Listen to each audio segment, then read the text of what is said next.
Hey guys, tonight we travel far, farther than your brain probably wants to go at this hour. You're not flying or teleporting. You're trudging, in sandals, through hot, dry air along the banks of the ancient Nile, deep in what is now northern Sudan. This isn't Egypt's loud, golden pharaoh energy. This is Nubia, quieter, older, dustier. You step into a village where roofs do more than just keep out the sun. They predict the weather, sort of, in the most confusing and unreliable way possible. You probably won't survive this as a meteorologist. But go ahead, look up. The ceiling above your head is low and painted. Not fancy, just patterns in reds and browns, smeared in rough spirals and half-recognizable shapes. You think you see a fish. Someone else swears it's a monkey. A third guy says it means there'll be rain tomorrow. Who's right? Probably no one. But in this village, the ceiling always has the final say. The air is sticky with warmth, the kind that makes even the goats move slow. Chickens peck lazily near the steps. You hear kids arguing about whether the thunder god is mad again. Someone points up to a flake of ceiling paint that's turned darker than usual. The uncle shrugs. Rain's coming. His tone's confident. His shirt is not clean. You decide not to question it. In Nubian tradition, especially around 1000 BCE, people often lived in one-room homes with roofs that served not just as shelter but as a message board from the sky. The buildings are made from sun-dried mudbrick, arranged in pleasingly crooked lines. The rooftops, built of wood and mud layers, are flat enough to sleep on but decorated underneath with curious patterns, some abstract, others suspiciously weather-related. Historians still argue whether these roof paintings were intended as actual meteorological predictions or if they just turned into that over time. Like how people today claim their knee pain means it'll rain. Back then, the stakes were higher. If you guessed wrong, your grain stash flooded. Or worse, your neighbor was right. And now he's smug. As you walk, your toes stir the dry earth. The smell of firewood and baked clay follows you everywhere. Someone is painting again. You pause and watch a woman kneeling on a low stool, her hand tracing a wavy line in red ochre along a dark beam. She dips her brush, a tied bundle of goat hair, into a bowl filled with pigment made from crushed rock, ash, and goat milk. It smells exactly how you think it does. Red means heavy clouds, or maybe just wind, or maybe it's the artist's favorite color. No one agrees, but everyone nods as if they understand. The woman chuckles softly. If I paint the storm before it comes, it'll pass over. A superstition? Absolutely. But it beats arguing with the sky. In Nubian villages, especially during the Kingdom of Kush, rain was a big deal. Not a daily occurrence, not even a weekly one. So when the sky grumbled, you paid attention. And if you could get the jump on it, by painting a forecast into your house, you were a genius. Or a fool. Often both. The ceiling motifs aren't all serious. One roof sports a dancing turtle. Another has what appears to be a man riding a cloud. Artistic license? Maybe. Or possibly the remnants of an older, more symbolic system. Historians still debate whether the painted ceilings were a codified weather language or just enthusiastic doodling with benefits. You look up and see a line of dots arranged in a curve. Could be stars. Could be hailstones. Could be someone bored of drawing snakes. Speaking of snakes, there's one slithering lazily across the courtyard now. No one panics. The snake pauses under a painted eave as if consulting the forecast. Then vanishes under a basket. You decide that's enough wildlife consultation for today. The elders say the roofs used to speak. Not in actual words, thankfully, but in hints. A crack that widened after a dry wind. A patch of paint that darkened too soon. A line that changed its angle after the midday heat. These signs weren't read casually. They were interpreted with the same seriousness modern folks apply to Doppler radar and 2-hour weather apps that are always wrong. It's now evening. The sky shifts into bruised purple. You sit on a stool made from woven reeds. The wind picks up slightly. Your host points to a curled line on the far corner of the roof. That means gusts. Cold ones. You nod solemnly, pretending you see it too. The line honestly looks like a worm doing yoga. Despite the confusion, one thing's clear. People took these predictions seriously. They used them to time planting, to patch roofs before leaks began, to huddle goats inside early.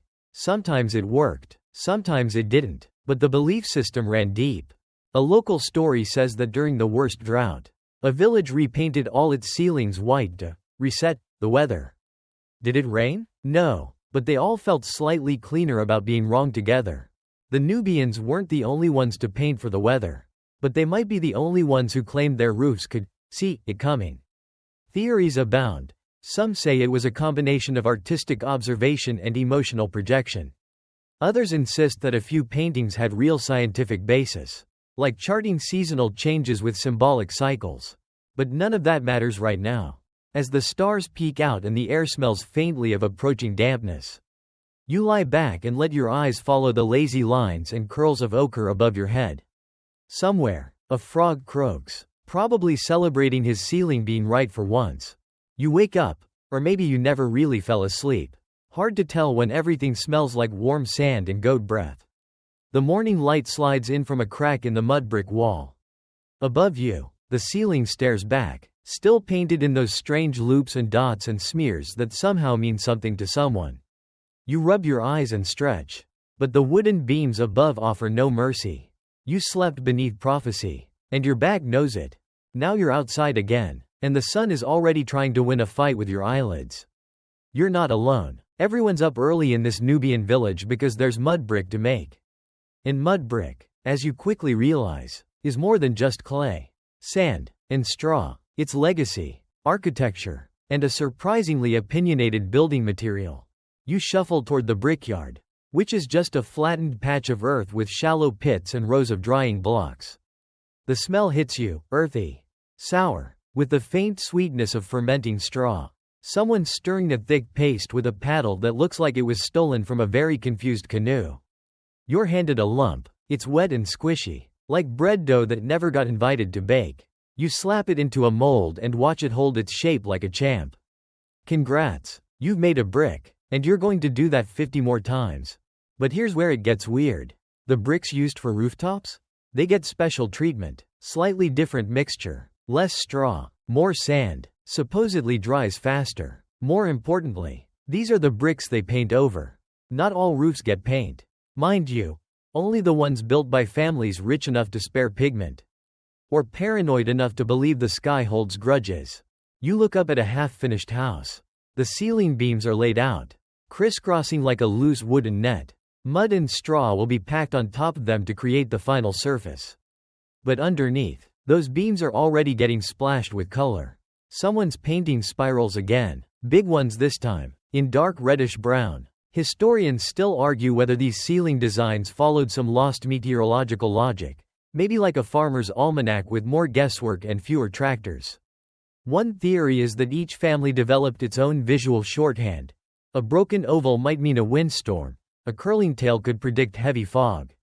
Or maybe just serve as a warning to stop using goat milk after dark. The idea is that the entire house was a sensor. Mudbrick expands and contracts with humidity. It cracks if it's too dry. It leaks if you messed up the mixture. So the home itself could be read like a sky diary. If you were patient, or nosy, or just had nothing better to do while chewing date paste on a Tuesday afternoon. You're invited into another home, this one cooler, cleaner, more symmetrical, wealthier family. Their ceiling is fully painted, stretching from wall to wall like an ancient planetarium for people who think Saturn is just a rain omen with rains. The central motif here is a series of concentric circles, each ring painted in alternating colors. One circle is chipped, exposing the raw wood beneath. The eldest son of the house tells you it happened the day before the last flood. It peeled itself off. That's how we knew to move the chickens. Chickens are very important in forecasting. At least, that's what the chickens say. The ceiling's main job, aside from holding up the roof, is emotional support. If it predicts rain and the rain comes, you feel smart. If it predicts sun and it rains anyway, you blame the paint, or the brush, or the neighbor's goat who stared at the design too long and jinxed it. Weather forecasting, it seems, has always been a group project with flexible accountability. Back outside, someone's slapping a thick coat of clay on top of the finished roof. This is the upper surface, flat and smooth enough for sleeping or drying dates. The underside is the magic part. You step back to look. Painted ceilings show up like secret messages when the light's just right. The sun pierces through gaps in the wall, illuminating a pattern that was invisible earlier. Suddenly, the swirls look like waves. Or snakes. Or the wind made visible. You feel mildly impressed. Also slightly dizzy. Then comes the part no one tells you about, ceiling repainting. It's not a one-and-done deal. Paint fades. Mud flakes. Goats headbutt things. So every season, especially before the rainy months, people redo their roof art. Not always the same design. Mind you, some families use the opportunity to get dramatic. One guy paints giant teardrops to guilt the sky into cooperating. Another paints a very smug sun with sunglasses. Satire survives even in antiquity. You help mix a new batch of pigment, crushed rock, goat milk, and resin from an acacia tree. Sticky, gritty, and vaguely edible, though strongly not recommended. The brush is made from date palm fibers tied to a stick. You dip it and draw a line. It immediately looks wrong. The neighbor laughs. That's not wind. That's a broken snake. You try again. Now it looks like a sick fish. He nods approvingly. Storm. Then, that's how precise this science is. Another elder explains that the roofs aren't just forecasts. They're memories. Each line refers back to something, a flood, a missed planting, a dry season so long even the frogs gave up. So when you paint, you're recording your guesses, but you're also retelling your history. The roof remembers, she says, even if the walls forget. This sticks with you. You walk around the village again, this time paying attention to the ceilings you pass under. Each one has its own grammar, its own accent. Some are chaotic with thick strokes and no space left untouched. Others are sparse, a few careful lines spaced like they're afraid of saying too much. But all of them are looking upward, waiting for a sign. By now, your eyes have adjusted to the slow rhythm of Nubian roof life. Every ceiling tells a story. Every pattern has a whisper. And every brushstroke is someone's best attempt to outsmart a thundercloud. You're standing in a shaded corner, watching pigment get prepared the old-fashioned way, by pounding rocks until your arms hurt. A man squats with a mortar carved from volcanic stone. He drops in lumps of ochre and begins grinding with steady pressure. The powder that forms is fine and rich in color, almost too beautiful to smear on a ceiling. Almost. Nearby, a younger boy crushes a darker stone, manganese. You're told, which makes black pigment. And tucked off to the side, a small jar of white chalky dust waits for someone brave enough to paint with what looks suspiciously like powdered limestone. Red ochre, black manganese, white chalk, the main colors of ancient Nubian roof forecasting. Not exactly a rainbow, but enough to mark fear, hope, and the occasional, oops, I meant drizzle. The color choices weren't just aesthetic. People swore that red captured heat, black absorbed water spirits, and white repelled lightning. None of this has scientific confirmation, of course, but it sounds convincing when said by someone with paint in their hair. You squat beside the mixing bowls and smell the blend, crushed rock and goat milk. Smooth, earthy, with the faint tang of barn. The milk acts as a binder, keeping pigment on the ceiling long enough for someone to say, I told you it'd rain. You're handed a reed spoon and told to stir. It's thick, slow, and gritty, like stirring oatmeal with regrets. Historians still argue whether the Nubians invented this paint recipe themselves or borrowed it from Egyptian artisans. Evidence shows similar pigment bases in tomb art across the Nile.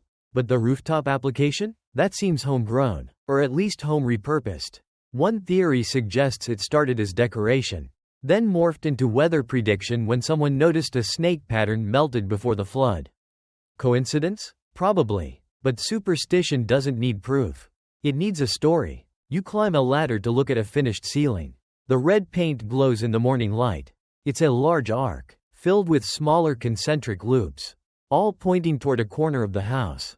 Wind from the south. Someone mutters behind you. You nod, not wanting to admit it looks more like a fried shrimp to you. That's part of the charm.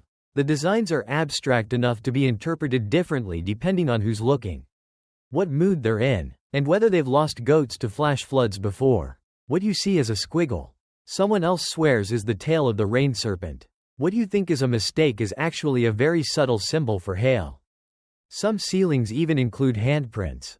Adults, children, sometimes what looks like paws, though that may be an exaggeration.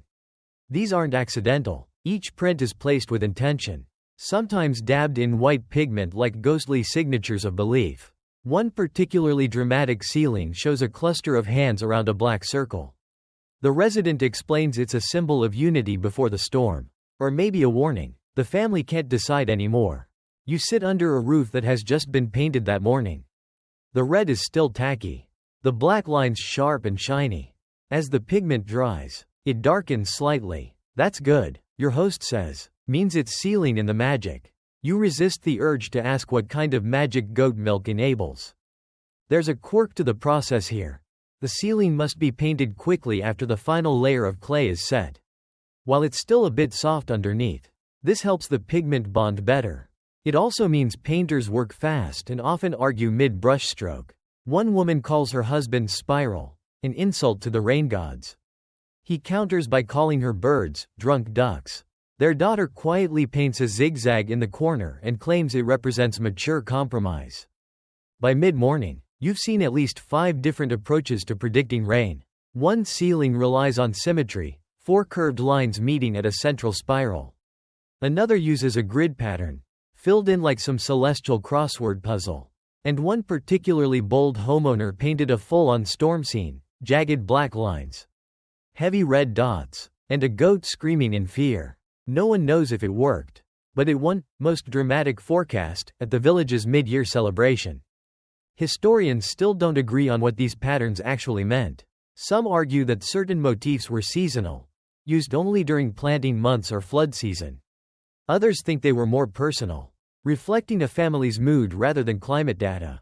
One idea gaining traction is that ceiling painting acted as a kind of communal weather diary.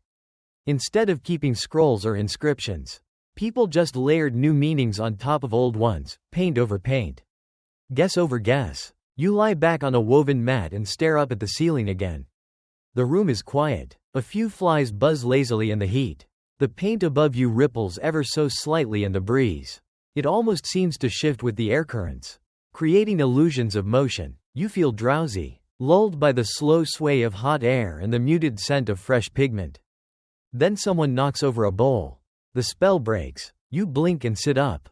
Your host shrugs. Even the ceiling didn't see that coming. Laughter follows. You smile. That's the secret behind Nubian roof painting.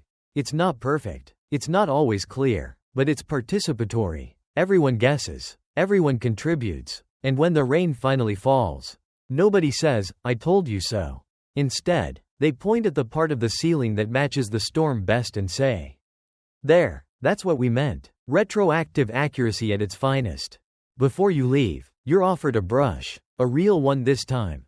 They hand you a lump of leftover pigment and nod toward a blank spot near the wall. You hesitate, then draw something, a line, a loop, a hopeful guess. It joins the others, one more signal to the sky, waiting to be proven wrong. The afternoon heat slows everything down. Even your thoughts feel like they're wrapped in thick linen. But the villagers are still busy beneath their painted ceilings. You follow an older man through his home, ducking under doorways so low they feel more like polite suggestions than architecture. His walls are smooth and cool to the touch. And his ceiling? Well, it's something else. You tilt your head back and take it in. At first glance, the roof beams just look like beams. But stare a bit longer, and the images emerge, not from contrast, but from layers. Underneath each beam are shapes that aren't quite symmetrical. There's a coiled design that somehow always catches the light at the same angle. A splotch that only becomes a feather when the wind rustles through the doorway just right. You've entered the domain of what this man calls a sky sponge. He believes his ceiling absorbs the mood of the heavens and slowly releases it, one hint at a time. He lights a small oil lamp and places it under the central beam. The flicker of flame throws shadows up onto the painted lines. Suddenly, the ceiling looks like it's alive, pulsing with shape and intention. If you know how to watch it, he says, you don't need to look at the sky at all. You sit with him as he sips a drink made from fermented dates, which he insists sharpens ceiling reading. He offers you a sip. It tastes like vinegar doing its best to be a fruit. You politely set it down after one gulp. He doesn't notice. This particular ceiling is built in layers. A wood beam framework supports a woven reed mat. On top of that sits the familiar sun-dried mud mixture, painted underneath before it fully dried. But here's the twist. This man repaints a new layer every year. then deliberately smudges parts of the old one. It creates a sort of blur effect, visual echoes of previous years. Like a meteorological memory bank. Historians still debate the purpose of these smudged designs. Some suggest they were unintentional, just the result of age and smoke. Others believe they were deliberate, a primitive version of tracking change over time. One bold theory claims that overlapping images were a coded system for tracking weather cycles. But since no one left a Nubian ceiling glossary, we're mostly guessing. As usual, the man gestures to one part of the roof where the red pigment has faded into a soft brown.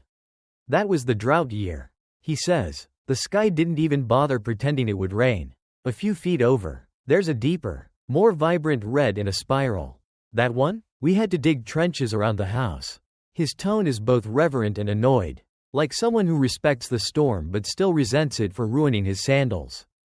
As you settle in, others join. A small group of neighbors gathers beneath the ceiling to stare upward and quietly speculate about the coming week. The conversation is low and droning, like bees having polite disagreements. Someone points to a corner where the pigment has flaked in a perfect half moon.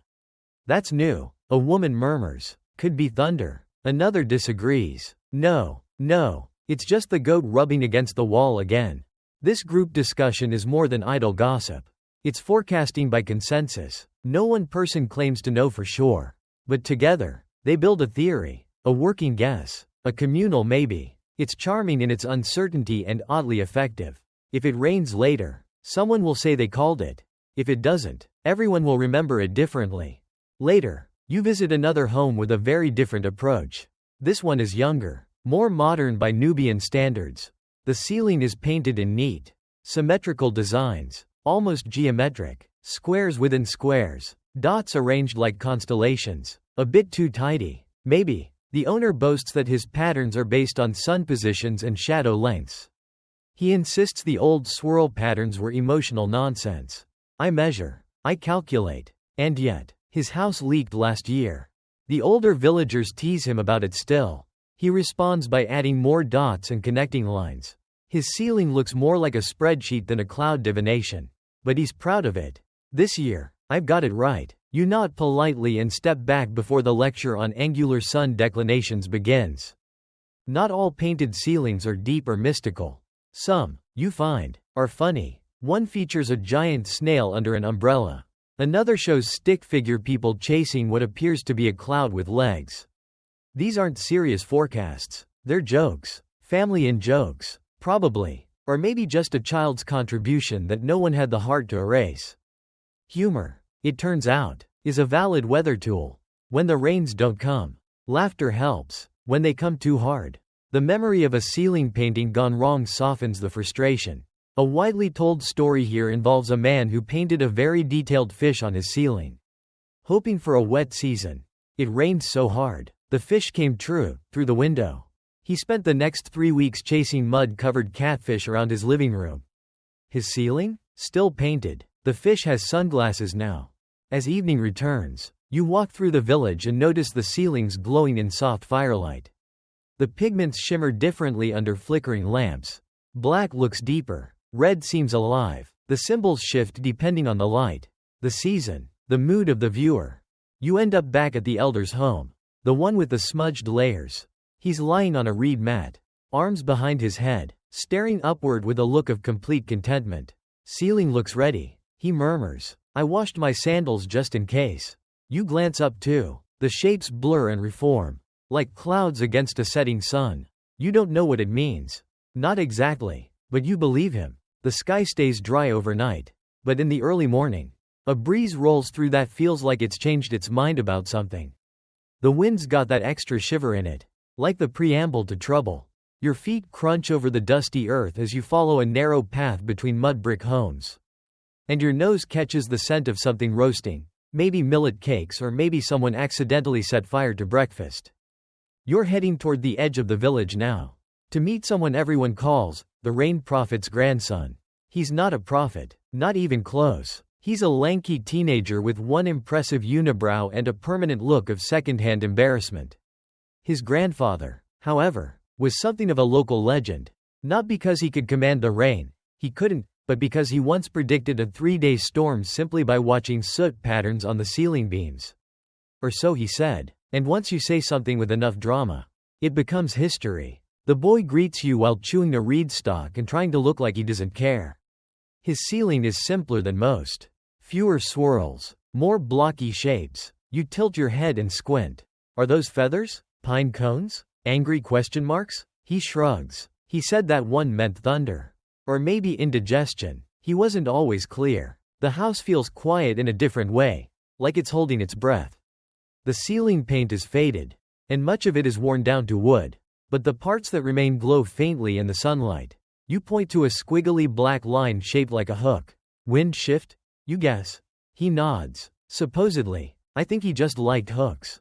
He leads you to the back wall, where a bundle of dried herbs hangs near the ceiling. Grandfather said if the herbs curled inward, that meant rain. If they dropped dust, no rain. If they caught fire, we had bigger problems. The logic is shakier than a 3-legged stool, but it worked enough times that no one dared to call it out.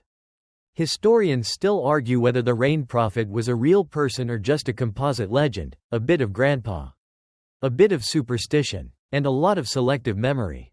One scholar once suggested the ceiling in this very house might be the oldest in the village, based on paint analysis and soot layering. Another said it was just really dirty. Both arguments had merit. The boy shows you a small clay tablet, nothing fancy. Just a scratched symbol that looks like a lightning bolt being attacked by a chicken. He said this was the master key to the ceiling. You raise an eyebrow. What does it unlock? The boy shrugs. Confusion. Mostly. Despite his skepticism, he's been repainting the ceiling every year. Quietly. No ceremony. No audience. Just him. A brush. And the stubborn legacy of a man who may or may not have convinced a village that zigzags predict weather. Today, though, he hasn't repainted yet. You ask why. He hesitates. I think I'm waiting for the sky to say something first. That sounds poetic. He didn't mean it that way. He just doesn't want to go up on the roof while the goats are in a fighting mood. Together, you sit in the corner of the room where the light hits the ceiling just right. Dust motes spin in the shaft of morning sun.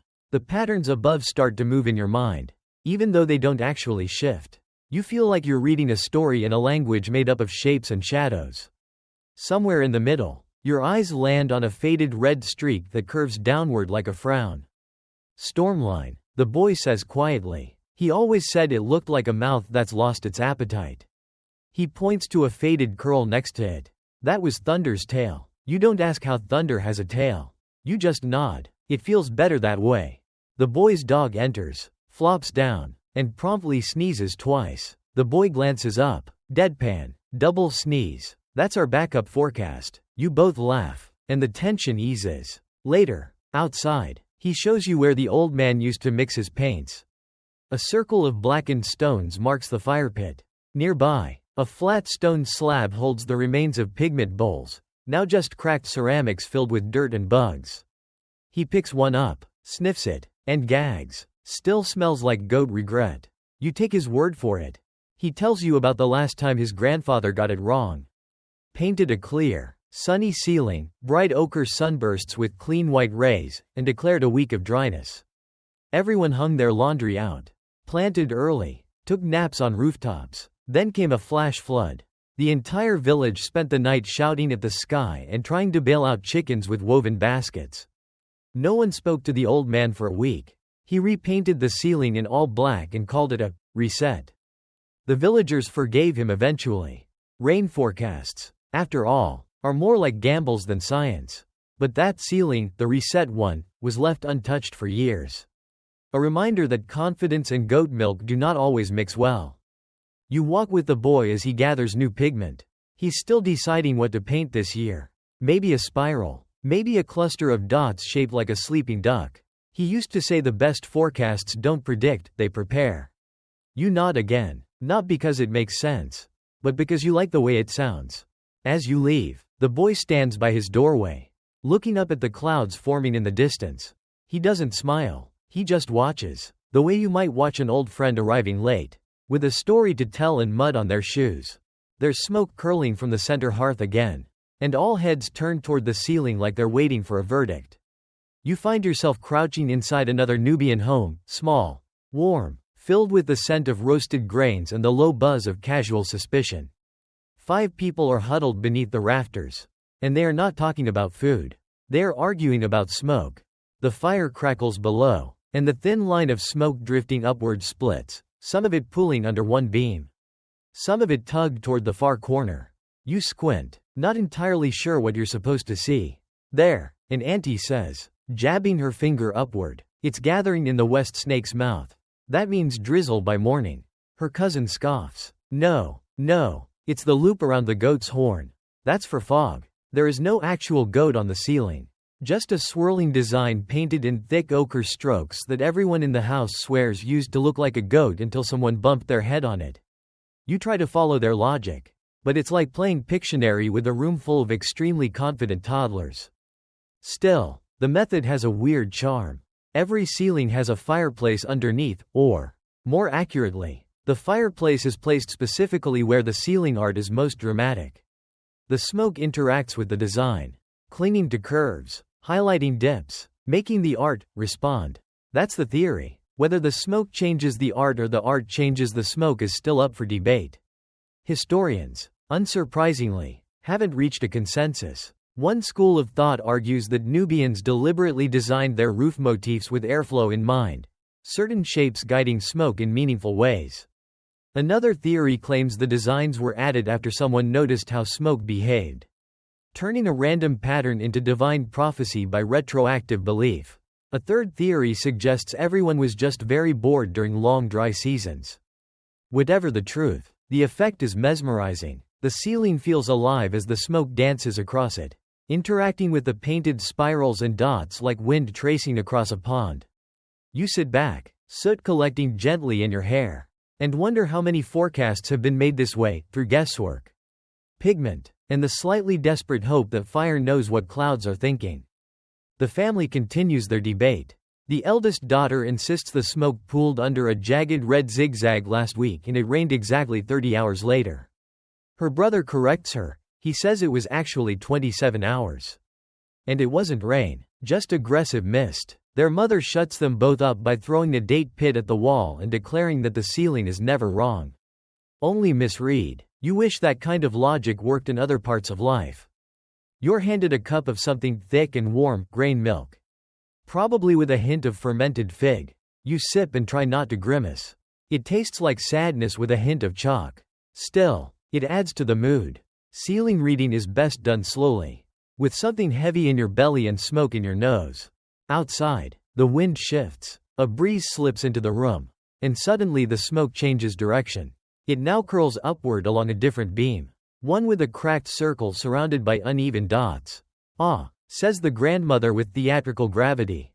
The moon frog winks. No one knows what this means, but everyone nods respectfully. This house has a long history of ceiling drama. The grandmother once told a traveling potter that her painted rafters predicted a lightning storm to the minute. She even timed it using a dripping jug. Whether it actually struck when she claimed, no one remembers, but she's been right enough times that no one questions her anymore. In this room, the painted ceiling is treated like a member of the family. Someone even hangs charms near certain symbols, just to boost accuracy. One charm is a dried pomegranate rind. Another is a braided strip of goat fur.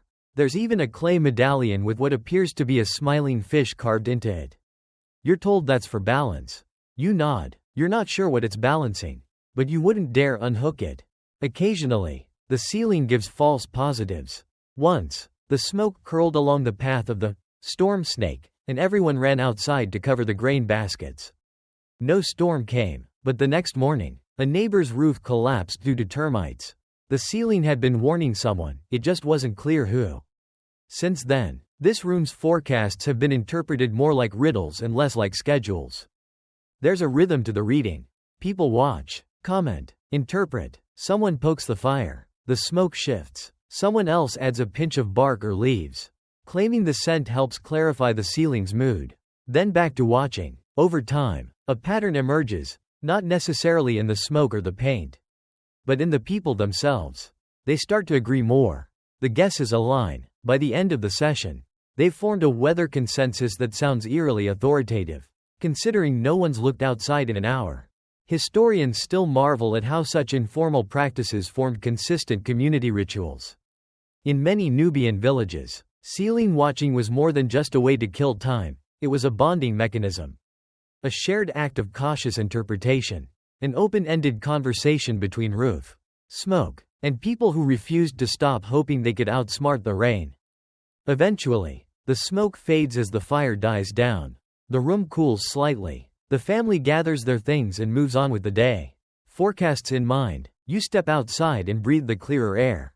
The sky above is a soft steel gray, with thick clouds forming in the distance. A drizzle seems likely, or not, depending on how the moon frog feels.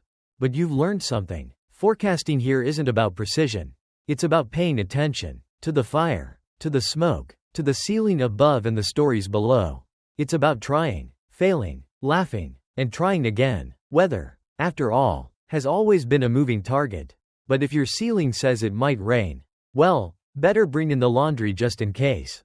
You find yourself standing under a different roof now, this one taller, darker, and dramatically less interested in making sense. The house belongs to an elderly couple known around the village for being the self-declared masters of what they call symbolic forecasting. You're warned before entering, don't ask for logic.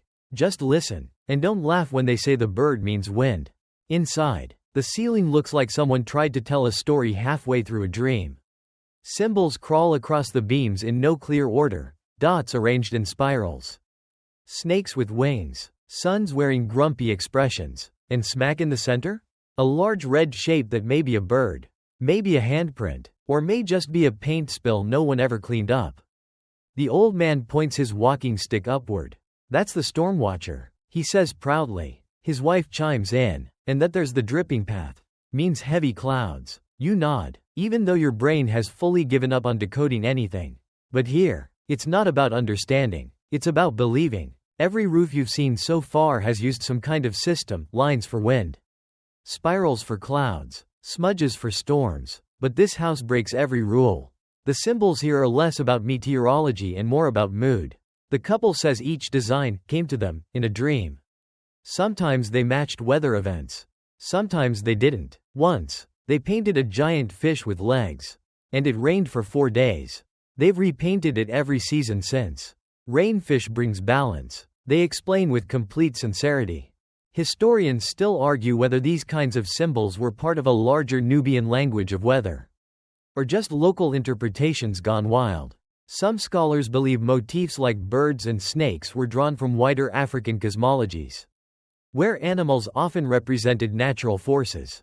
Others argue it was pure improvisation, weather Pictionary mixed with personal flair. You crouch beneath the rafters and watch the smoke trickle across a row of tiny white dots. Those dots, says the old woman, mean the wind is uncertain. It hasn't decided whether it's coming or going. That's either deep poetic wisdom or someone who's tired of being blamed when the laundry gets soaked. Maybe both. The old man beckons you to the corner where a long black streak cuts diagonally across the ceiling. It wasn't painted, it's soot from a fire that flared too high last year. They didn't cover it up. They kept it. It showed us the storm line. He says, the fire drew it for us. Nature helps if you let it. You're not sure if he's being metaphorical, but the twinkle in his eye suggests he'd say that no matter what. Then you notice something new. There are small symbols tucked between the larger ones. Doodles, really. A row of lines like ladder rungs. A squashed spiral. A stick figure with very confident eyebrows. Those are the additions, the wife says. Our grandchildren added those. We let them try. You get the sense this roof is not a static map. It's a living document, updated by age, wind, fire, and family. Out front, she shows you a collection of old brushes. Some are made from goat hair, others from date palm fibers, and one looks suspiciously like it was trimmed off someone's beard.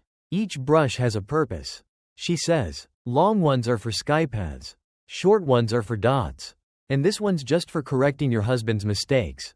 He grumbles in mock protest and mutters something about being a victim of creative tyranny. You're handed a brush. Go on, add something, she encourages. You hesitate, then dab a little red pigment into a bare corner. You paint a lopsided circle.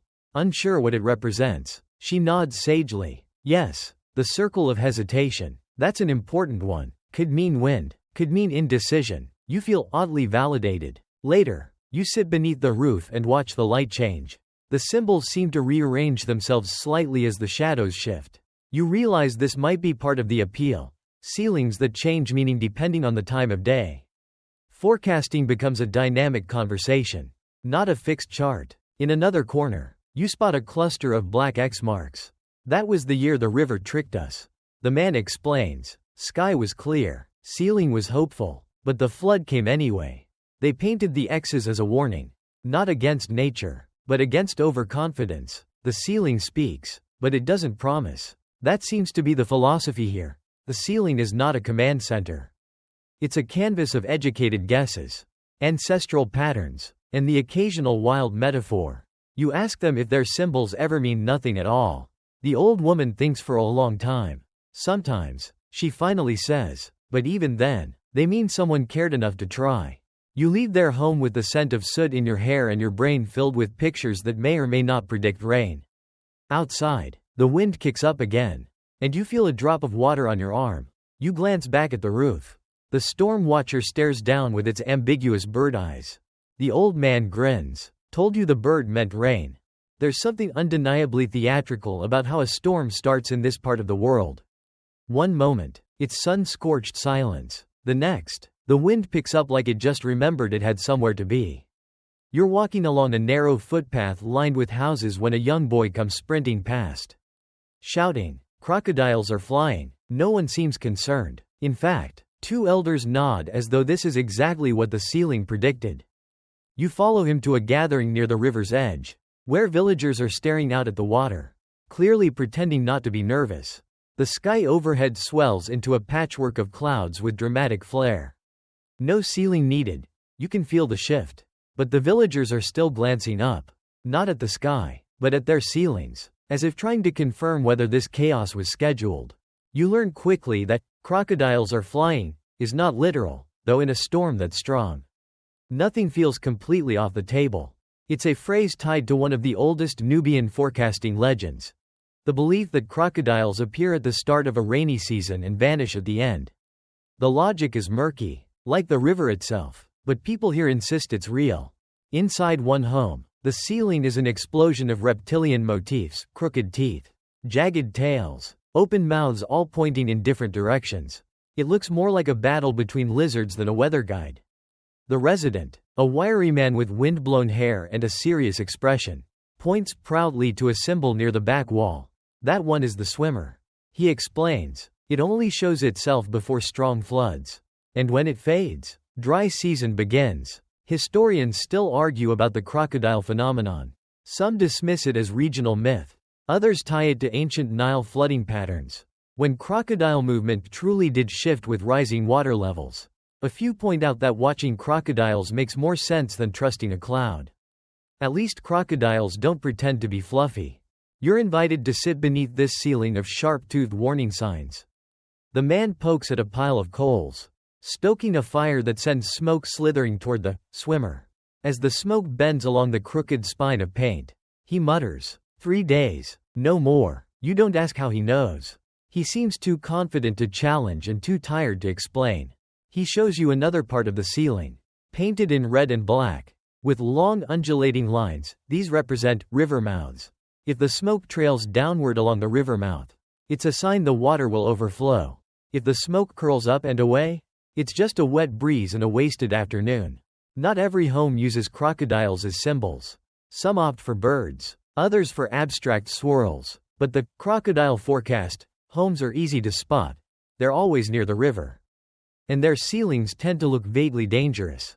One house has an entire crocodile jawbone hanging from the ceiling, framed with painted dots. It's unclear whether this is decorative or preventative. Either way, no one walks under it without flinching. You join a family on their rooftop as dark clouds gather. They're not watching the sky, they're watching the ceiling below them. Even as wind kicks up dust, they point to fading tails, shifting hues, and smudges forming over a cluster of black dots. The father of the house, with a proud grin, declares the dots have begun to swim. That's the cue. The family scrambles to pull baskets inside, cover food stores, and call in the goats. One child keeps pointing to a section of the ceiling that looks like a crocodile doing a backflip. The dance means thunder, she whispers. You have no reason to doubt her. Inside another home, you find an old woman carefully repainting a flaking crocodile with the tip of her pinky finger. She hums a song as she works, dipping into black pigment with the same calm as someone watering plants. If you don't keep them clear, she says, they can't warn you properly. She gestures toward a missing section. That's where my brother forgot to finish his tale. Flooded his whole kitchen. She smiles, but it's the kind of smile that remembers more than it says. In the corner of her room is a bowl of river stones, each painted with symbols. She picks one up, shows you a swirling triangle, then holds it up to the ceiling, matching it to a painted spiral. When they align, she explains, you know the river's about to speak. You're not sure what that means exactly, but it feels strangely believable. The whole ceiling feels like a riddle wrapped in a warning. Outside, you feel the first drops of rain. Light, deliberate, then faster. Someone shouts from a rooftop. The swimmer was right. You look up at a ceiling just as a gust of wind rushes through the village. Some painted tails seem to shimmer under the pressure, the light making them dance in the dark. This kind of forecast isn't about exact timing. It's about signs, confidence, acting before the obvious becomes unavoidable. And the crocodile ceilings? They don't predict like calendars. They whisper like old fishermen, casually alerting you right before the storm steals your sandals. You take one last look before the rain thickens. Beneath the red jaws, the black dots, the undulating tails, the villagers are moving fast, but never panicked. This was expected, prepared for, seen by eyes that look not just up at the sky, but up at their own ceilings. The rain slows to a drizzle by late afternoon, and the village exhales as if someone's finally lifted a weight off its chest. You walk through puddled streets, your sandals squelching with every step. Up ahead stands a small temple, low, square, and unusually quiet. You haven't seen anyone entering or leaving, but your guide insists this is the best place to see the difference between what's painted for belief and what's painted for show. You duck inside, and immediately the air shifts. Cooler, still, incense clings faintly to the mudbrick walls. The ceiling here is more pristine than any you've seen. Not a flake, not a smudge. Every symbol is symmetrical, placed with deliberate care. You feel like you've just walked into someone's idea of divine weather. You also feel like you shouldn't sneeze. This is where the priests paint, and their version of ceiling forecasting is less chaotic, less homegrown hope, more ceremonial certainty. The motifs here are tighter, cleaner. No crocodiles doing backflips, no dancing turtles, no dramatic lightning fish. Instead, you see angular lines forming geometric paths, like the sky has been coaxed into a spreadsheet. Your guide whispers, that square pattern? That's the dry blessing, only used during planting season. You stare at it, trying to imagine the sky being told what to do by squares. The pattern gleams faintly in the dim light, the pigment mixed with crushed shell to give it a sacred shimmer. Ritual paint, not the goat milk blend used in homes. You're told the priests maintain a tight grip on this kind of ceiling art. Only they can paint it. Only they can interpret it. And if a villager dares to mimic it at home, the elders frown until you repent or repaint. The line between sacred and domestic forecasting runs deep here. Historians still puzzle over this division. One camp suggests that temple ceiling art was always symbolic, used in rituals to please the gods, not to predict weather. Another group believes that the priests borrowed forecasting techniques from villagers, polished them, and rebranded the entire practice as divine revelation, which would explain why the swirl in the corner of the temple looks suspiciously like the one you saw painted above a goat pen earlier today. But there's something undeniably formal about these sacred ceilings. The paint is more layered, the colors richer. A deep indigo used only by temples coats the background.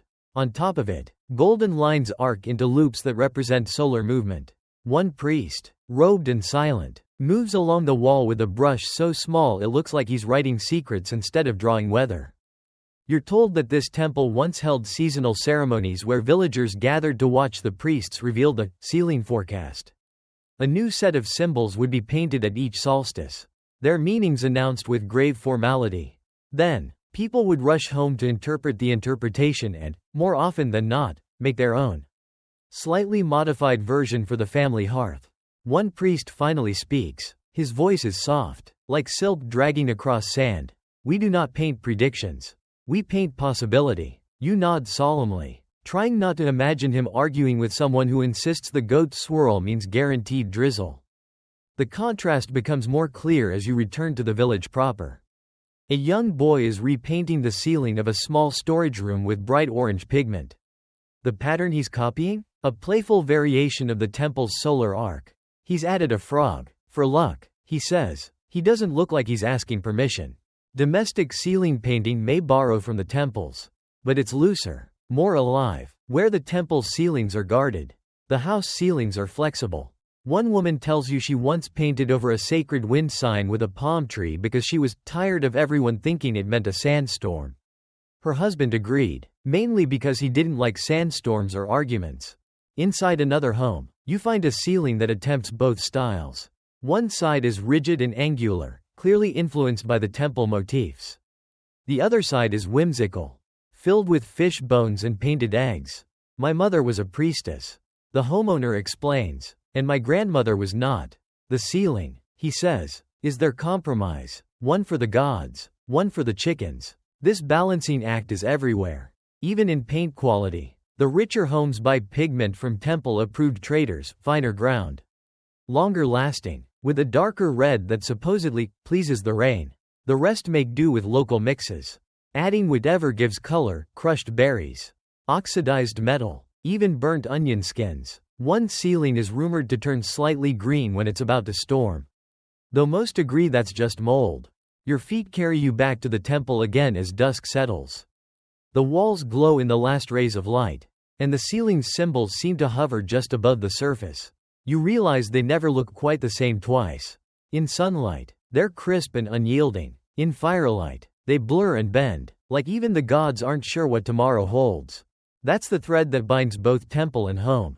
The belief that somewhere, on some surface above you, there are signs, patterns, messages, whether they're from gods, goats, or just the weather being moody again, doesn't matter. What matters is that people keep painting, keep looking up, keep trying to understand the sky by decorating the underside of their roofs. Before leaving, you glance up at the temple ceiling one last time. A gold circle sits in the center of a cross of 4 lines, one pointing north, one south, and the others marking the wind paths. It's beautiful, precise, and utterly unreadable to you. Still, you smile. Somewhere nearby, a ceiling frog is smiling too. His version says there'll be rain tonight. The priest's version says wait 2 days. You guess the sky will decide whose ceiling gets to say, "I told you so." The next morning arrives with the sort of dense heat that feels like a dare. The air isn't just warm, it's clingy, like the inside of a teapot right before it whistles. You wander into the central part of the village where the smell of fresh pigment and gossip is thick in the air. It's painting day again, and everyone's got something to say, especially about each other's brushwork. You stumble upon a group gathered under a tarp, each with their own chunk of ceiling beam waiting to be decorated. There's music nearby, a lazy rhythm tapped out on a gourd drum, and a few women are laughing as they grind pigment with rhythmic flair. This is no solemn ceremony. This is a paint party with strong opinions. At the center, a young woman dips a stiff brush into a bowl of deep brown goat hair, she says, flicking the brush for emphasis. Stiffer than palm fiber, great for swirls, terrible for dots. She passes it to you, and the bristles feel like someone shaved a stubborn broom. Another woman chimes in. Only palm fiber gets the river wave just right. The rest is too bold, too cocky. You sense decades of tiny brush feuds hiding beneath their banter. Goat hair, date palm, woven grass, even the occasional cat whisker, carefully acquired. The owner insists, make up the range of Nubian brush materials. Everyone's got a preference, and no one agrees. Some families pass down brushes like heirlooms. Others burn the old ones as part of a weather cleansing ritual, especially if the last rainy season was disappointing. One woman points to her ceiling proudly. All lines made with goat tail bristles, she says, as if revealing the secret ingredient to rain itself.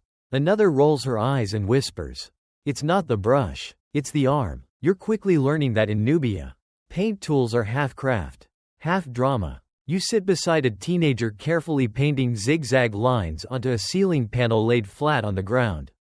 His strokes are hesitant. Never done it without grandfather before, he says. His grandfather passed the year before, and the family debated whether to repaint or leave the ceiling untouched. In the end, they chose to carry on, part tribute, part necessity. No ceiling means no forecast. No forecast means no excuse when your cousin's roof collapses. Painting isn't just art, it's participation. Everyone takes turns. Children get to fill in corners. Elders outline the large symbols. And gossipers stir the pigment with an enthusiasm that borders on competitive. Every few minutes, someone pauses to reinterpret a neighbor's motif. That swirl means wind from the east. No, it's a river eddy. You've got it upside down. Upside down? It's on the ceiling. How do you even know what's up? Historians have noted that while no official forecasting school ever existed here, the community learning structure was shockingly efficient. Every ceiling became a group project. And every new painter brought a slight twist. Over time, symbols evolved. What once was a spiral for cloud movement became a triple curve for cloud disappointment. Or a goose with allergies. Depending who you ask, you're handed a freshly tied brush. The bristles are made from what might be goat tail. Or maybe old broom straw. It smells like someone tried to wash it in river water and gave up halfway. A bowl of pigment waits next to you, an earthy red-brown.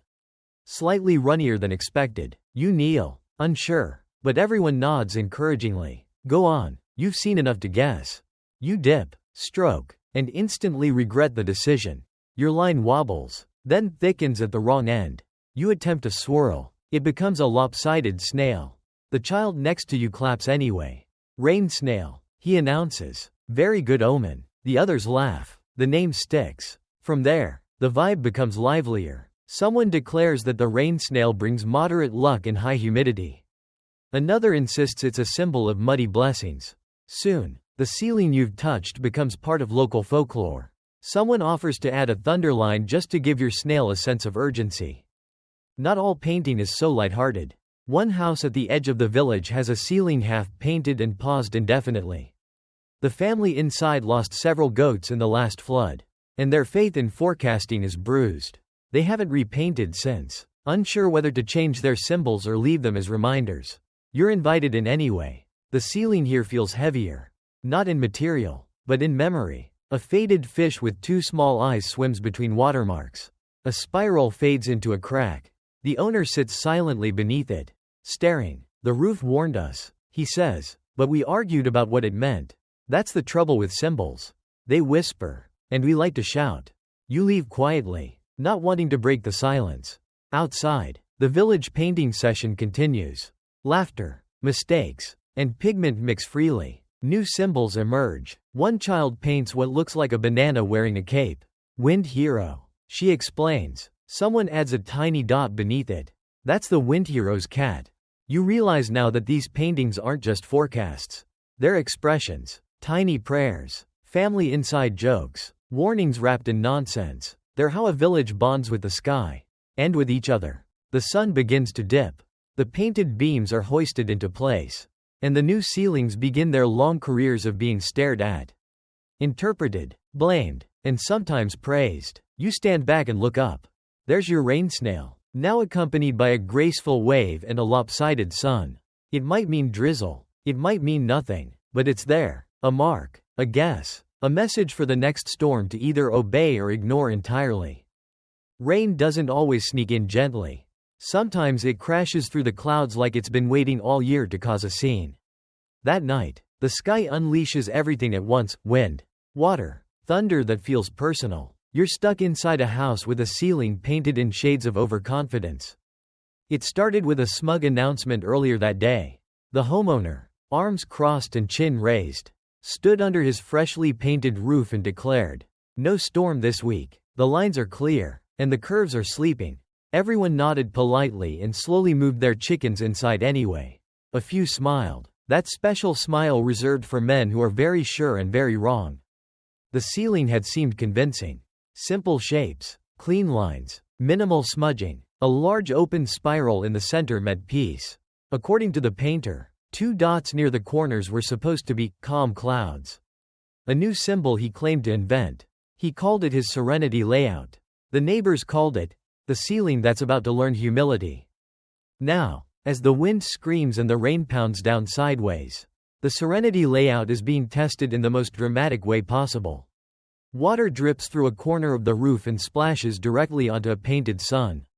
It's symbolic, probably not on purpose. You crouch in a dry spot, watching as buckets are deployed to catch leaks. The man who painted the ceiling stares upward, his mouth drawn in a thin line. Maybe the calm clouds were upside down. He mutters. His wife, unbothered, throws a towel at the puddle. Maybe next time you paint a storm just to be safe. Outside, the whole village is in motion. People rush from house to house, checking on roofs, helping move goats, reinforcing weak spots. Everyone's ceiling is under review. Some hold strong, others leak in oddly specific places, almost like the rain was targeting the weakest painted symbol just to prove a point. You're invited into another home, where the ceiling is an absolute mess of color. Layers of overlapping spirals, zigzags, handprints, even what might be a dolphin wearing boots. We paint everything, the owner explains, shouting over the roar of wind. One symbol's gotta be right. Their roof? Dry, not a single drip. They smile and point up. That's the dolphin blessing. Only leaks if you forget his boots. Historians would call this a lucky fluke. But in moments like this, you begin to understand why some villagers trust symbols more than forecasts. When your roof holds up, your ceiling was right. When it leaks, you must have misunderstood. Either way, the ceiling never loses. Later, you step into a house mid-crisis. A leak is streaming directly through a black triangle. That's the drought mark, someone yells. Half panicked. Why is the drought leaking? The family argues about whether the symbol was mispainted, misaligned, or simply cursed. Eventually, they patch it with a clay lump and call it symbolic irony. Once the worst of the storm eases, people gather under awnings and doorframes, soggy and exhausted, but still talking. The storm was intense, but what everyone wants to discuss is who got it right. One man holds court with pride. His ceiling featured a crooked swirl flanked by 2 red dots. See, he says, holding a torch under it. Swirl for wind, dots for water. Perfectly accurate. Never mind that he predicted a mild drizzle. History is kind to those who point at the ceiling while the roof is still intact. You walk past a house with no lights, no sound, just silence. Its ceiling was left unpainted this year. The family had been debating which symbols to use and never agreed. Now, water has pooled in the corner, seeping through the clay like the rain was insulted by their indecision. Someone mutters, "Even an ugly forecast's better than none." That phrase sticks with you. Even an ugly forecast is better than none. Because it means you tried. You looked up and made a guess. Took a brush, dipped it into goat milk paint, and dared to say, this might happen. You can't argue with the sky, but you can at least show you were paying attention. As the storm passes, you climb up to one of the flatter roofs. It's damp but not flooding. The view is wide. You can see the whole village, dotted with homes, each one sheltering its own prediction, its own explanation, its own apology or vindication. Some roofs glisten under the moonlight. Others are already being patched. One home has started repainting before dawn. The family didn't wait. They're layering over what didn't work. A new swirl takes shape. This one's tighter, angrier. The wind's changing. Someone mutters, "We need to warn the ceiling before it tries again." The man with the serenity layout? He's already making changes. A fatter spiral, a darker dot, and, with the slightest hint of self-awareness, a tiny symbol in the corner that looks suspiciously like a bucket. You grin. Even ceilings learn. The next morning smells like soaked clay and burnt millet. The village has entered the post-storm recovery phase, part cleanup, part blame assignment. You hear snatches of conversation everywhere. "I told you the tail spiral was upside down. It was your goat who rubbed the paint off. My ceiling said wind. It just didn't say how hard." You find yourself standing between 2 homes, the owners of which have not spoken civilly since the flood 3 seasons ago. Their roofs sit side by side like squabbling siblings. One painted in broad, confident strokes of black and red, the other in delicate loops of brown and white. Like a cautious whisper, neither performed well last night. The rivalry is long running, fueled by years of overlapping forecasts and competitive repainting. The man on the left insists his ceiling has a more intuitive layout. He uses symbols passed down from his grandfather, thunder lines shaped like bent arrows, sun markers made of stacked triangles. His neighbor scoffs and calls that weather graffiti. The woman next door favors what she calls layered narrative symbols. Her ceiling tells a story across time, starting in one corner with hopeful sunrise spirals and ending in the opposite corner with gentle raindrops, or, more accurately, inverted teardrops. It's a dialogue, she says. The rain has to feel invited. Both ceilings leaked, but that has not stopped either homeowner from claiming victory. You're invited to inspect the damage. Inside the man's home, the arrow symbol has completely peeled off, leaving behind a moist shadow that looks like regret. The ceiling did its job, he insists. It was the clay that failed. I used a new mixture. Less straw. Experimental. You nod. Experimentation always sounds better than miscalculation. Next door, the narrative ceiling shows smudges across the third arc of longing, which was supposed to deflect northwestern storms. The woman sighs deeply, then adds a new teardrop with practiced flicks of a goat hair brush. Rain needed a stronger welcome. Clearly, they don't speak to each other directly, but you find out they've both added a new symbol this morning, a single dot inside a spiral. Neither will admit they saw the other do it first. Historians have long noted these rivalries. Ceiling designs were often passed down through families, and neighbors would develop their own dialects of paint, each slightly different but similar enough to spark confusion. One scholar called it the weather war of patterns, where two families might interpret the same symbol as either a blessing or a curse, depending on who painted it. You wander a few houses down and discover that some villagers actually encouraged ceiling competition. They'd host annual gatherings where families could present their ceiling forecasts to a communal jury of elders. Prizes weren't given for accuracy, no one tracked that closely, but for creativity, bravery, and willingness to provoke the sky. One home even has a ranking board. Wooden plaques nailed into a wall, each inscribed with names like Storm Tamer of Year 14 and the Drizzle Prophet. This year's current leader? A teenage girl who accidentally predicted hail by painting a ceiling full of lumpy white shapes she swears were just cloud sheep. You return to the rival homes just as the man with the arrow symbols climbs up to repaint. He brings out a fresh bowl of black pigment and a brush made from palm fiber, more forgiving, he says, casting a sideways glance toward his neighbor. She's already on her own ladder, drawing a new series of gentle waves. You're the only one going back and forth between them, like a weather-themed diplomat. Suddenly, the man pauses mid-stroke. Tell her, he says, that I'm adding an extra wind line to balance the pressure. You walk over and repeat the message. She nods slowly. Tell him that's fine, but I'm moving my rain nod to the southern beam, so it doesn't get confused. This continues for 20 minutes. You begin to realize they've been using their ceilings to argue for years. One adds more drama. The other responds with softness. One paints a storm curve. The other paints a sun ripple nearby. It's not communication in the usual sense, but it's something. A weathered form of mutual stubbornness that occasionally leaks but always gets repainted. By the time evening settles, both ceilings look refreshed, not finished, just adjusted, evolved, a little more cautious, a little more responsive. The man adds a touch of blue pigment to a cloud symbol for the first time in years. His neighbor changes her rain teardrops into open ovals, an invitation to interpret.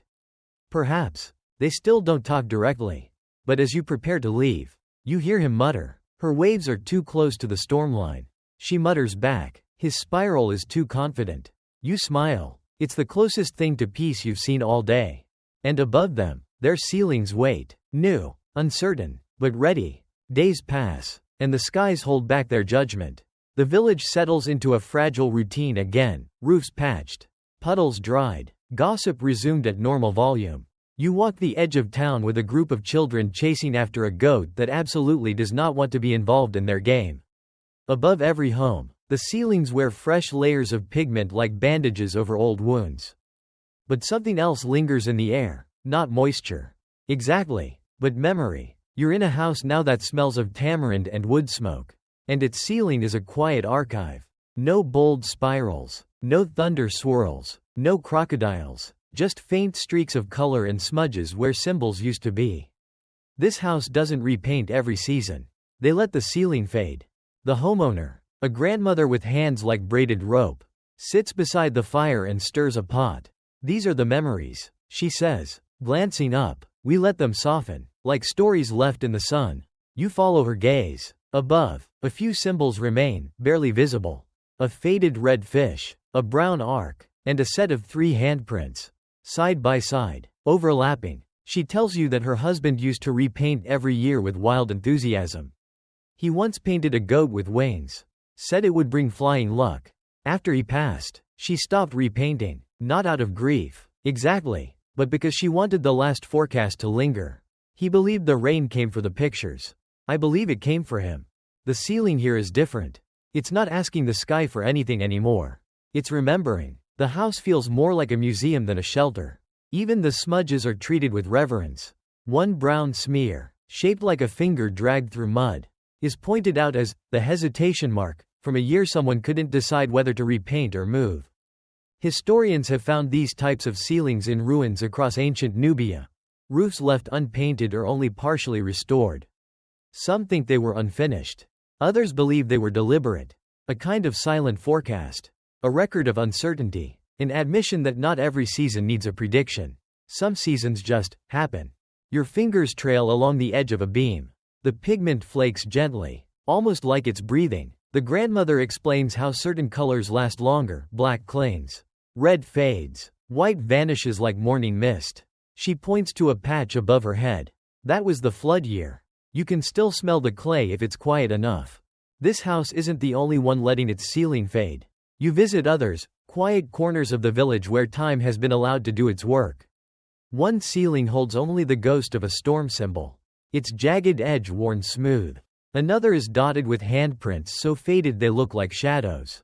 Children were warned not to repaint them. That was the year we waited, says one man. Nothing came. Not rain, not wind, just waiting. In one particularly striking home, the ceiling is completely blank except for a single dot. A small, dark red speck in the middle of a wide, empty panel. You ask why it was left like that. The owner smiles. It's enough. The dot, she says, represents the year they chose not to guess. We didn't know what we needed, so we stopped asking. There's power in the absence. In choosing not to speak. These ceilings aren't lazy or forgotten. They are intentional. A way of saying, the sky will do what it wants. Let it. And yet, even without new paint, the old symbols persist in conversation. People point to faded marks and argue about what they used to mean. That swirl was for sandstorms. No, it was the neighbor's hair. It meant dry clouds. I swear. In the absence of clarity, interpretation thrives. The less certain the ceiling, the more creative the storytelling. You sit in one house where the entire ceiling has faded to a dusky beige. And yet 4 people manage to give it 5 completely different meanings. One calls it the dream cloud. Another insists it's a blank slate waiting to be filled. The third says it's secretly a map to a lost well. The fourth thinks it was a bad batch of pigment. All 4 agree it's the most meaningful ceiling in the neighborhood. Even the children get in on it. One boy walks around pointing at ceilings and assigning random forecasts. That one's angry, he says. That one's sleepy. That one's going to drop frogs.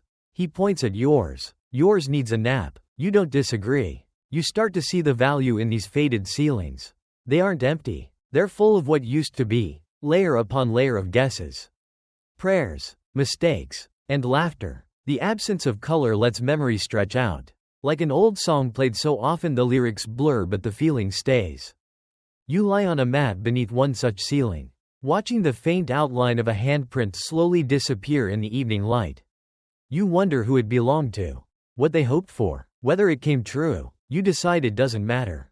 The ceiling remembered it, even if no one else did. By now, you're used to looking up. It's become a reflex. Every time you enter a room, your eyes scan the ceiling first. Not for leaks, not even for beauty, just to see what story hangs above. Today, your curiosity leads you to the far end of the village, where the buildings shrink in both size and ambition. Most are abandoned or used for storage. But one crumbling structure still draws visitors. A half-buried ruin with barely a roof left, and a ceiling that refuses to quit.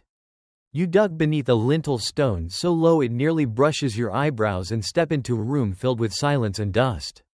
The roof has half collapsed. But the part that remains is astonishing. Flecks of pigment cling to the mud-plastered beams. Their colors shockingly vivid in patches. A deep crimson swirl overlaps a fading blue spiral.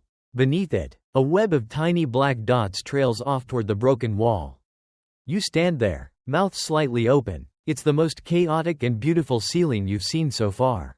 According to your guide, an enthusiastic young man who's convinced every paint stroke hides divine wisdom, this was once the home of a master painter. Or a madman. Probably both. He grins. No one's figured out what any of it means. That's why everyone wants to. You watch as he pulls out a notebook filled with sketches. Dozens of ceiling fragments are drawn by hand, each with notations, theories, wild guesses. One diagram shows a cluster of lines looping around a center point like a spiral galaxy. Could be wind. Could be ritual dancing. Could be a record of how many times he stubbed his toe.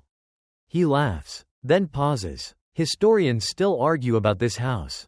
He's not exaggerating. Archaeologists and researchers have studied the ruins for decades, publishing articles with titles like, "The Swirl Motif is Sky Spiral," "Cosmology or Cabbage." Some think the ceiling was a sacred space for reading seasonal shifts. Others believe it was simply the artist's personal journal in pigment form. One popular theory? Roof envy. That this ceiling sparked a silent arms race of artistry across the region, pushing villagers to upgrade their own paint jobs. The painter here might have been the first to introduce multi-layer storytelling on a ceiling, weather on one beam, spiritual mood on another, and perhaps a recipe or two near the hearth. As you explore the space, you find a fragment still holding a fishbone pattern. Your guide says it reappears in at least 5 other homes around the village. He started it, he says. Now everyone claims they invented it. Ceiling plagiarism, a tale as old as art. But more than its influence, this house holds something else, mystery. No one can translate the full set of symbols. There's no known ceiling language. No Rosetta Stone for spiral logic. That hasn't stopped anyone from trying. One visiting academic claimed the ceiling marked planetary positions. Another said it was a storm calendar. A third suggested it was a prank. All are still cited. None are agreed upon. You sit in the dusty corner, gazing up at the surviving beams. The paint dances when light hits it just right, like it's trying to remember what it once meant. Your guide squats beside you. Sometimes I think he didn't care what it meant. He says, he just wanted to fill the space. To say, I was here, I looked up, I had thoughts. You nod. That feels right. The house has no roof now. Not really. But the surviving ceiling segment is enough. It invites everyone to guess. Locals visit it like a shrine. Children try to copy its curves in dirt with sticks. Travelers leave painted rocks near the doorway as tribute. You're tempted to add your own. But then you realize you already have, back in the main village, where your rain snail sits proudly beneath a goat-tail swirl. That's the thing about this ceiling. It doesn't predict. It provokes. It doesn't give answers. It creates arguments. And for this village, that's a kind of sacred too. Later, you speak with a woman who lives nearby and has studied the ruin her whole life. She says the painter might have been half blind. That would explain the uneven spacing. She says. Then she laughs. Or maybe he just liked to mess with people. She shows you a rubbing of one strange corner motif. What looks like a snake wearing a headdress. We call him the forecaster's fool. She says. Because every time someone thinks they've figured it out, the weather does the opposite. She says it with such delight that you begin to hope no one ever decodes it. Let the mystery stay. You leave the ruin slowly, glancing back at the fragmented roof one more time. You wonder what it must have felt like to paint it, one stroke at a time. Day after day, knowing it would outlive your name but maybe not your brushstrokes. Back in the village, the gossip has already shifted. Someone claims they found a new symbol that matches the ruins. Others say it's coincidence. One man insists his roof has always had that same pattern. His neighbor rolls her eyes and says it's upside down. And so the ceiling envy continues. Because here, forecasting isn't just about weather. It's about having the last word before the clouds arrive. The last few days have softened the village. The storms have passed, roofs have been patched, and people have settled into that special post-weather mood, relieved. reflective, and slightly more confident than they should be. You sit outside in the shade of a tamarind tree, eyes tilted upward toward yet another ceiling in progress. This one isn't painted yet. It's bare, waiting. You're with a group of young villagers, each of them clutching bowls of pigment and brushes like they're about to commit a crime against symmetry. They're nervous, unsure what symbols to choose. One finally breaks the silence. "Let's just do rain lines," she says. Another sighs. "Everyone does rain lines." A boy suggests painting a tree. Maybe the sky misses trees. You realize now what these ceilings truly are: conversations. Not just with each other, but with the sky, with time, with memory. In the center of the village, a gathering begins. It's not a ceremony exactly, there's no drumbeat, no chanting, just people standing beneath a half-finished roof, debating what should go where. One elder insists on the old forms, spirit spirals, wind teeth, diagonal sun rays. Another wants to try the new pattern from the ruins. Someone else just wants to paint something that looks nice. Arguments are gentle, voices are soft. The ceiling watches silently. Nearby, someone has hung a piece of polished clay as a makeshift mirror. It's angled to reflect the underside of the roof so people can stand on the ground and look up without craning their necks. You admire the ingenuity, then realize it also lets people view the ceiling differently, upside down, reversed, backward. Someone mutters, forecasting from the wrong side. But everyone keeps using it. A few teenagers start painting while standing on the floor, using the mirror as their guide. They giggle when their curves come out backwards. One says, "Maybe that means backwards rain." Another shrugs, "Maybe that means remembering." There's a rhythm to this final ceiling. Not in the painting itself, but in the gestures. Dip, swirl, smudge, laugh, correct, repaint. Everyone helps. Even those who just came to watch end up offering opinions. One man shouts from across the square, "That curve's too aggressive. You'll scare the drizzle." When the painting is done, it's a mix of old and new. Spirals from elders, cloud loops from the kids. And in one corner, a very stubborn cartoonish animal someone insists is a rain lion. Everyone agrees it means something. Maybe bravery, maybe thunder with style. You lie beneath it for a while, arms folded behind your head, the freshly painted shapes still glistening in the sun. There's no fire here, no smoke curling to test the lines. But you can already feel the ceiling speaking. Not in words, not even in weather, just in presence. That's the final truth the Nubians knew. You don't paint a roof to control the sky. You paint it so the sky knows you're paying attention. You fill the ceiling with guesses, memories, hopes, and quiet jokes because the act of painting is how you prove you're alive, alert, and watching. Even now, when archaeologists dig up fragments of these old homes, they find those traces, swirls etched into plaster, faded pigments clinging to crumbly beams. They argue about meanings, they form theories, they write papers with titles like The Symbolism of Red Dot Placement in Pre-Meroitic Nubian Forecasting Traditions. But what they're really digging up is attention. The physical record of people who looked up, got it wrong, repainted, and kept looking up anyway. So as the light dims and the village quiets again, you take one last slow breath. The newest ceiling dries in silence above you. It's not perfect. It doesn't need to be. Because the rain might come. Or it might not. But the ceiling will be ready, painted. Puzzled over. Proudly unsure. Let yourself stay here, under this ceiling. The colors are still rich. But they're fading gently as the evening sets in. The breeze that once carried storm clouds now only nudges the edge of your tunic. Around you, the village quiets. Chickens nestle down. Fires flicker low. The arguments about curves and spirals soften into background murmurs. Your body, once curious and upright, relaxes now. You stretch out on the mat beneath the rafters, eyes tracing each line without urgency. Above, the swirl that meant wind now feels like sleep. The dots that signaled drizzle now look like lullabies. It doesn't matter if you remember each symbol. The sky will do what it wants. And so will your dreams. You've spent enough time guessing. Tonight, you rest. The pigment on the beams dries fully. The brushes are cleaned. The goat, who wandered too close during the painting, has finally been retrieved. Somewhere in the distance, someone laughs softly. A bowl is set down. A yawn is shared. The sky overhead remains undecided. But for now, that's no concern of yours. The ceiling is quiet now. But still watching. It has everything it needs: guesses, stories, a few smudges, and one perfect rain snail. So close your eyes. Let the curves blur. Let the dots drift. You've forecasted enough for one night.